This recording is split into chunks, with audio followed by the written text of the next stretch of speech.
ঢাকা বিশ্ববিদ্যালয়ের গুটি কয়েক শিক্ষার্থীর সন্ত্রাসী কর্মকাণ্ড কখনোই সারা দেশের সকল শিক্ষার্থীর প্রতিনিধিত্ব করে না। তারপরেও এটা জানার পরেও একটা গোষ্ঠী, একটা গ্রুপ উঠে পড়ে লেগেছে শিক্ষার্থীদের বিপক্ষে।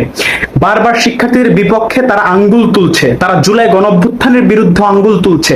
তারা বলছে এই মেধাবীরা এই দেশটাকে ধ্বংস করে ফেললো, আমরা কি এই স্বাধীনতা চেয়েছিলাম? তারা এ ধরনের কথাবার্তা বলে জনগণের মধ্যে একটা ন্যারেটিভ প্রতিষ্ঠা করার চেষ্টা করছে যে তাদের আগের সরকারই ভালো ছিল, অর্থাৎ শেখ হাসিনা সরকারই ভালো ছিল।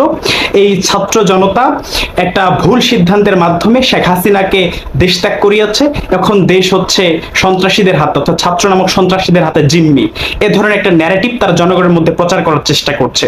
কিন্তু আমরা বারবার বলছি যে গুটি কয়েক শিক্ষার্থী কখনো পুরো ছাত্র সমাজের প্রতিনিধিত্ব করতে পারে না, এবং অলরেডি তাদেরকে গ্রেফতার করা হয়েছে।